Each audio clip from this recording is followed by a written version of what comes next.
Love it. So, one of my inspirations was a guy called Andrew, and he was the senior pastor of the church I got saved in Forward, Preston, Forward Free Methodist Church. And he was a guy that showed me that dual thing that Jesus has, Nick, with grace and truth, you know. He was able to call me out where there was sin in my life, but in a gracious way as well. And I would say that's critical when it comes to leadership, and we're going to come to that in a moment. And so I'm grateful for him. I saw him last week, actually. I've not seen him for many years, and he's in his early 80s now, I think, Andrew. And here was a guy who not only called people out, you know, accountability, grace and truth, but was brutally honest about his own sin as well. He used to, and he doesn't mind me saying this, he used to say that he used to have to still, in his 60s, go into newsagents and keep his eyes low from the dodgy magazines at the top shelf. He's a married guy in his 60s with that amount of vulnerability, senior pastor of a church, you know. That's something else that I find really inspiring, and something that as I look back at my life and the way I've led churches, something that I hold really dear is brutal honesty. I talk in our churches a lot, actually, about everybody's got sin in their life. It's just where you're going with it and what you're doing with it. And what we want in Antioch is a place where we bring our sin into the light. Often it can be maybe you're from a middle class background or a different type of background, and everyone masks their sin in different ways, and we want to create churches where we bring our sin into the light. And I'd say that's directly from Andrew, actually, that inspiration. And I think just to say, when we talk about leadership, Antioch is really passionate about loads of things. We want to see people in these communities who've never heard the gospel convert to Christ, to give their lives to Jesus. We're an evangelistic movement. We're in many ways we're involved in this ministry because we're evangelists, a lot of us, because we want to see the lost saved. We want to follow God with his heart, that he desires none would perish, that all would come to repentance. That's what makes our heart beat in Antioch. So we're passionate about conversion in the most unlikely places, in the dark places, the places where the church often has run away. We're passionate about planting church as well. We're not just passionate about seeing people come to salvation. We want to see a family locally that reflects the local community, so that they can go and say, these guys, I could see myself in this family, actually, this church, this community, this ecclesia, this gathering. And so we're passionate about local churches on fire as well. But one of the key things we're also passionate about is raising leadership, growing leadership. And that means a lot of things, as we talk about in this document. Every church has got to be passionate about this. Every church has got to be passionate about releasing every member in their giftings, haven't they? And this is not just about Sundays or the church community. My wife's a psychotherapist. She needs to feel empowered to go back on Monday morning when she's back in work, having been in church on Sunday, wherever you gather, to be a follower of Christ in that place. Like, all of us have to feel that that's what the community does. So, and there's loads of different areas of leadership, isn't there, in the church? There's different ministries that people take responsibility for. But that's not what we're talking about in this step. What we're talking about in this step is, I guess, what you'd call the senior leader of the congregation. And I think a phrase that we use a lot, and I guess this is maybe the one thing that I want you to leave with, is a senior leader is what we would call a governing shepherd in our congregations, a governing shepherd. I think from what we read in the New Testament particularly, here's a person who creates a safe space. And that means you're going to have to say no to some things, because you've got to create a safe space, actually, and that's difficult. My experience of leadership, I was thrust into leadership. I'm in my early 40s now. I was thrust into leadership in my teens, actually. I remember I was a team leader at like 20, I think it was, on the PAVE project in North Manchester. And I was leading like people that were like double my age. I didn't have a clue what I was doing. I was making it up on the spot. But I long for some of those days sometimes, because those are the days where I really relied on the Spirit. Those are the days where I read John, where Jesus says, apart from me you can do nothing. I'm thinking, yeah, I think that's probably true, Lord, because I ain't got nothing here. I'm a kid. leading people, but I'm really grateful for the leadership journey that I've been on. And here's the one thing I definitely know about leadership. The devil hates leadership. Yeah. He wants to do anything to bring down leadership. And secondly, leadership is difficult. And we're purposefully, and I think the New Testament does this as well, setting a high bar for what it means to be a senior leader of a congregation. But equally, our passion in Antioch is to find and identify and train as many senior leaders as we can. So what we want you to get from this is, it is a difficult task, this. I don't know about you, but even in the last 18 months, we've been through some really difficult times as a church. I don't know if you've ever had to make the phone call where you tell someone they're not allowed to come to your church. Mm. That's a pretty difficult conversation to have with someone. I don't know if you've ever had to step anyone down from leadership on the face-to-face. That's a pretty difficult conversation. Leadership can be difficult. And so what we talk about here in step one is identifying somebody to be that governing shepherd of the congregation. And for us, that's generally one person or a couple. That's been our experience in Antioch. That there needs to be someone that the book stops with. Does that make sense? The sort of that creates that safe space. In the early days of our first church plant, Oldham's Church. So the story of Oldham's Church is we landed on this estate in Bolton. It was my curacy, which if you're not Anglican, it's like trainee vicar sort of thing. And I'd said to the diocese, I said, look, here's what I'm going to do in my curacy. I'm going to plant a church, you just sort the rest out. And amazingly, they bought it. They were courageous and they bought it. And so we were able to plant a church on this council estate in Bolton. And for the first year, we saw nothing. There was a small team of us. There was like maybe 7 of us. My family, which was half the team, 2 older ladies, and then another family who joined us. And we'd gather on a Sunday at 3 o'clock in this community centre at the top of our estate. And like the first week was amazing because we got all our mates and we rented a crowd. Like it was just a great party. But it wasn't church. Week 2 was church, where again it was the 8 of us. And we're thinking, right, this is it. The harvest is plentiful, the workers are few, let's keep going. Week 3, same again. When you get to month 3, it starts getting difficult, when you're not starting to see anything obvious. 6 months in, still nothing. 8 of us gathering on a Sunday. Like, we start to count, like if the dog walked past the front door, that was revival. We got Summit. We need Summit, Lord. We knew that He'd told us to do it, though. We knew that the Lord had told us to launch Sunday worship. And that's why launching Sunday worship is a step in our method.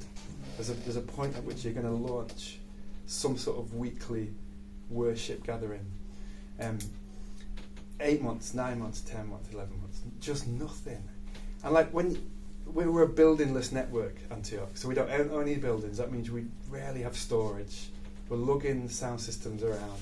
Those of you who are in Antioch know this feeling, and other churches.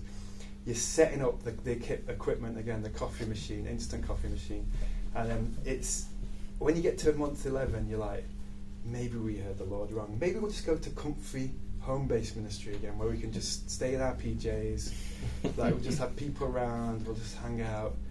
The Lord was like, keep going. And then for some reason at month 12, we started to see just 1s and 2s start to trickle in on Sundays. Remember, this was always coupled with an intentional, missional like work. We can never neglect evangelism. We're always out on the streets and stuff. But even with all that effort of evangelism, we've still seen nothing on Sundays. But then suddenly we started to see people. I would say we probably saw a mini revival on our estate in that 2-year period after that. We saw about 40 to 45 people convert to Christ. We were doing baptisms every 2 months. Wow. But what happens when something like that happens is it is bedlam. Because you got 40 to 45 estate people, many of whom were former Catholics, lapsed Catholics, Irish settled travellers who had sort of had a Catholic sort of strain of faith in there, who'd had 30 years of chaos, many of them, addiction, like drug addiction, like on a small estate like ours as well. There was basically most people had slept with somebody. Like it was just chaos. So then you say, now we're part of this happy Jesus family, and like things just start exploding everywhere.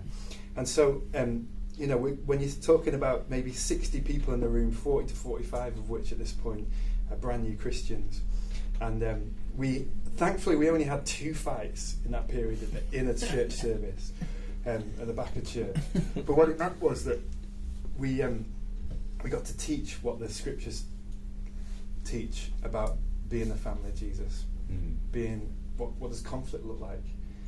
Interestingly, for people on the States, generally, in my experience, it's either sweep it under the carpet, pretend it's not there, or smack you in the face. Like it's neither of the Jesus way. Like so what it helped us to do was provide this opportunity for teaching the Jesus way. But I was a senior leader in that season, and it was really difficult.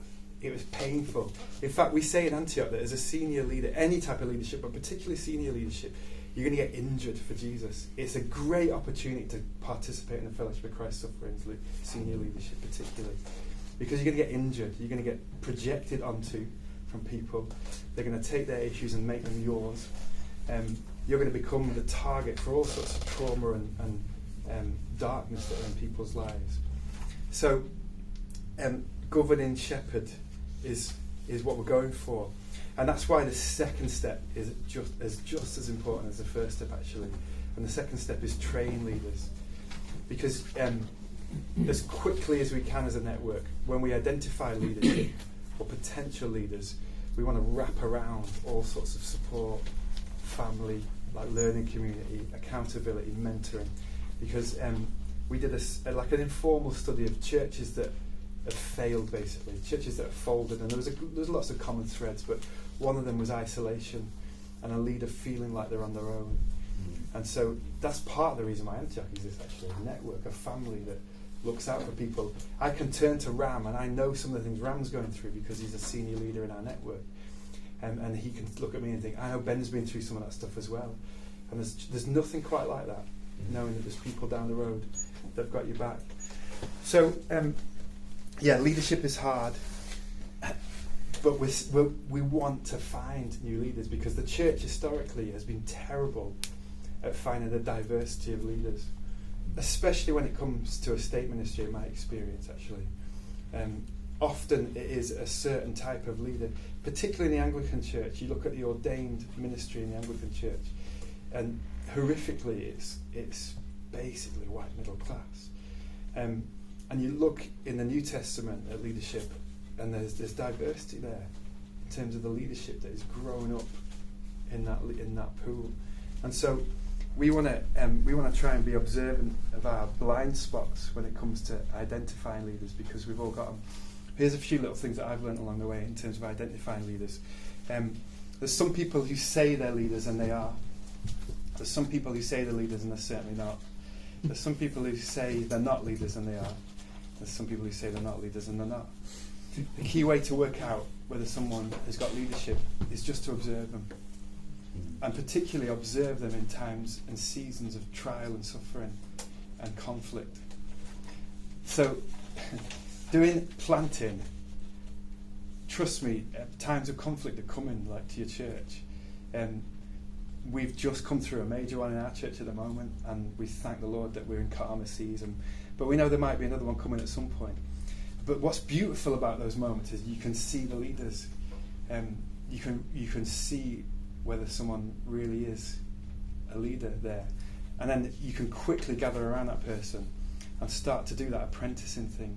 And we're going to talk to this in step 2 a little more about what it looks like to train leaders. But you can start to wrap around accountability around that person and say, we feel like you've got leadership, so let's start putting some things in place. But those people can sometimes come from the periphery. Because interestingly, there was in one of our periods of storm, there's people who I thought were leaders, and clearly they weren't. And the only time I could have spotted that was if there was a storm. Does that make sense? And so, praise God for those storms, because they're a really good way of actually identifying leaders. Another thing to say when it comes to identifying leaders, there was a guy in the 90s, and I've forgotten the name of his book, I'll find it out and I'll give it back to you, who did a study of all the biblical leaders. And what he wanted to do is he wanted to catalogue all the biblical leaders, and he wanted to work out what percentage of those biblical leaders failed or tripped up. Now that might have been ultimate failure, we didn't see him again, or it was a trip up and they got back up and kept going. And with the information that we had, you can't just do that with a name, but the information that we had about all the leadership in the Bible, he wanted to catalogue those leaders and work out how many of those leaders failed and how many of those leaders succeeded. Do you want to know the percentage of leaders that failed in the Bible? It's 66%, he reckons. And that should encourage you. Because if it's good enough for the Lord of all creation, if that's the percentage he's working with, then that's probably the percentage you and I are going to be working with. That people are going to trip up.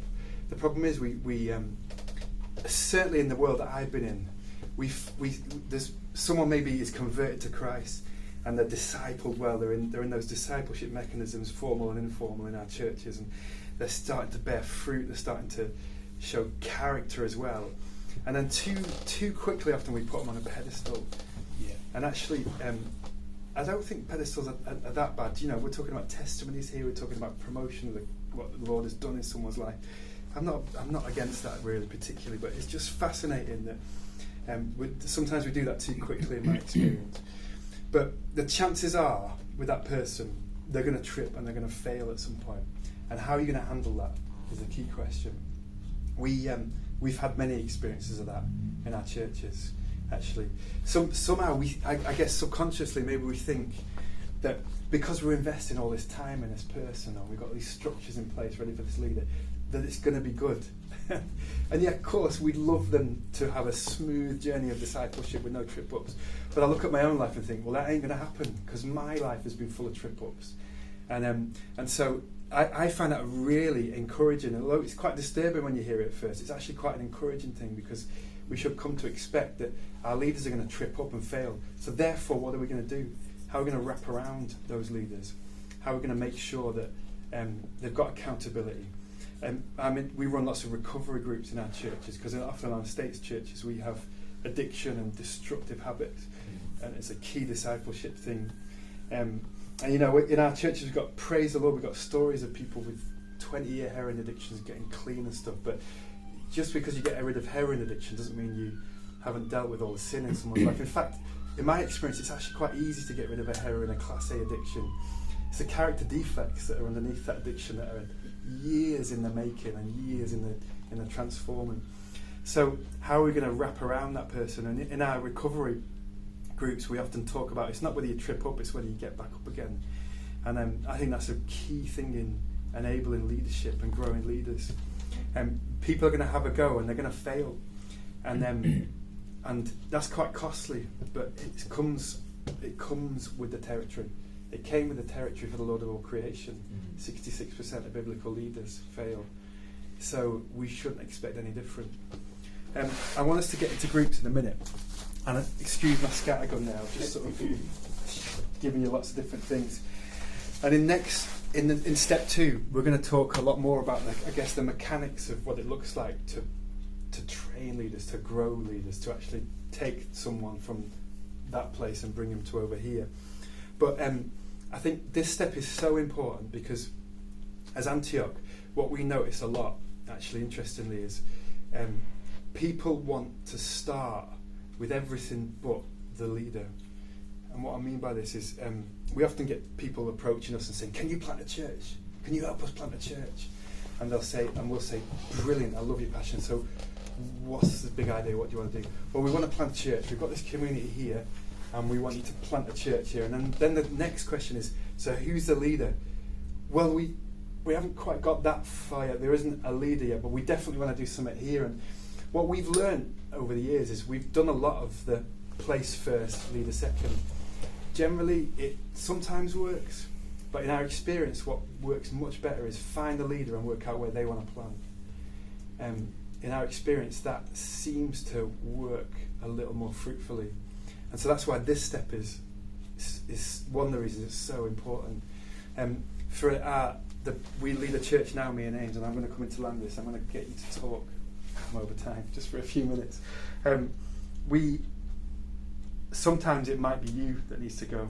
So in our first church plant on the estate that I was talking about there, we got to a period where it had been about 5 years, and we knew that we needed to send a church plant out from us. And so we would, in our network, we have a phrase called born pregnant. All of our churches are born pregnant. We talk about the next church plant from day one. It's just something we do. We talk about it. And we knew that we'd be doing that from this church, and we knew we'd be sending a team out, but we always thought it would be a team, not us. It would be someone else that would be commissioning out. And then it just turned out that the Lord said, it's you, you know, it's you that's going. And we have to be open to the fact that there might be you that's going. And what I want to say is that in this room there might be 1 or 2 or 3 church plants born. That would be really exciting, wouldn't it? Mm-hmm. Could it be you that Lord is asking to plant something? It took us a little while to get used to that idea. We'd done it once, we thought we can't do it again surely, and the Lord said, no, you need to, it's you. In fact, it was our teenage daughter that confirmed it for us. We asked all of our kids to start to pray into whether it might be us to go. And when our teenage daughter came back and said, just a little side note, a great way to disciple your kids is give them, have you read the kids' missionary books? Basically, it's the story of all the famous missionaries that we all know, and written for teenagers actually. If you want to super disciple your kids super quick, just feed them those books, as well as the Word of God, clearly, but feed them those books. So we found that Neve came back and she went, well, I've just read, I can't remember which one, I think it might have been Catherine Booth, possibly. I've just read about Catherine Booth. We just need to go. The Lord will make a way, He'll provide a way. I know it's right that we go. And so she was part of the reason that we went and we left. Wouldn't it be exciting to think that in a year, 2, 3 even, we might have 2, 3, 4 even church plants in this room, and be open to the fact that the Lord might ask you to do it. The harvest is plentiful, the workers are few. Often we think that the harvest is few, but actually the harvest is plentiful. Like we just learned today, me and Ram were at a conference, and we learned today statistically people are much more open to the gospel than what we probably think. We read that I think it was something like 15% of the country, the UK, believe in the actual resurrection of Jesus, the physical resurrection of Jesus. 33%, I think, believe that He was probably risen. They're not quite sure what it is. So that's like 45 to 50% believe of the country believe that Jesus was risen in some sort of way. And then there was another statistic we heard about today. Like 40% of the country, or 33 I think it was, are comfortable for you to talk to them about who Jesus is and what Christian faith is. The harvest is plentiful. It's the workers that are few, isn't it? Yeah. And so the very fact that you're here might be a sign that the Lord might be asking you to plant a church. I don't want to scare you, but it's certainly been my experience, and I think it's for others of us who've been involved in church planting, that's certainly a key part of our story, that when we success in the kingdom is based on obedience, isn't it? It's not about glorious things that we build, it's about how we obey Jesus, and all He's looking for is good and faithful service. Yeah, you've got now, yeah. So I'll talk about that in a minute. Yeah, we'll do that another time. So going to 2s or 3s, turn to people around you. Something that's stuck out for you, any questions you have, and then we're going to have a break, I think, aren't we? Yeah. Go.